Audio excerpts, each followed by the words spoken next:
భగ భగ భగ భగ మండే నిప్పుల దండై కదిలిండే మా అన్న రేవంతు ధన ధన ధన ధన దరువుల మోతల కదిలొస్తుండమ్మో అన్న ఎనుముల రేవంతు కాంగ్రెస్ జెండా ఎగిరేసిందంట ఎదురెవడే ఉన్నా ఎదురిస్తా 19th వార్డు నుంచి పోటీ చేస్తున్నాను. ప్రజలందరికీ సేవ చేయాలనే ఉద్దేశంతో అభివృద్ధి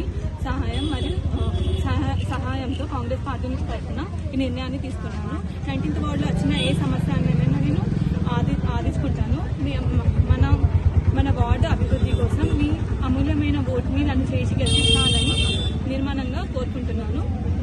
ధన్యవాదాలు. చేసి ఈ వార్డులో వచ్చిన ఏ సమస్యనైనా తీర్చడానికి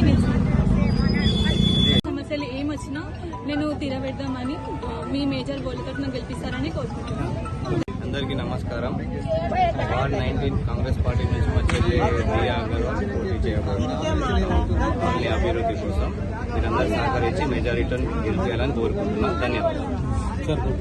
జర్నలిస్ట్ కాలనీ తరపున దియా అగర్వాల్ గారిని కాంగ్రెస్ పార్టీ అభ్యర్థి 19వ వార్డు గారిని మేము భారీ మెజార్టీతో గెలిపించుకుంటామని చెప్పి తెలియజేస్తూ మరి NTR colony, journalist colony, Mahalakshmi colony ప్రజలకు మేము విజ్ఞప్తి చేస్తూ ఉన్నాం. గత 10 సంవత్సరాలుగా అధికారాన్ని కోల్పోయినటువంటి, అధికారం లేకుండా గెలిపించుకున్నటువంటి వ్యక్తి వల్ల మనం అభివృద్ధికి ఎంత వెనుకబడిపోయామో మీరు గ్రహించాలా. మరి అధికార పార్టీ ఉంటేనే మరి అభివృద్ధి ఎంత అని చెప్పేసి గత 10 సంవత్సరాలు మనకు అనుభవం జరిగింది. ఎందుకంటే ఏ విషయంలో కానీ, ఒక రోడ్ల విషయంలో కానీ, మోరీల విషయంలో కానీ మనం వెళ్ళినప్పుడు అధికార పార్టీకి వ్యతిరేకంగా ఉన్నటువంటి వ్యక్తుల ద్వారా మనకు ఎలాంటి అభివృద్ధి జరగలేదు.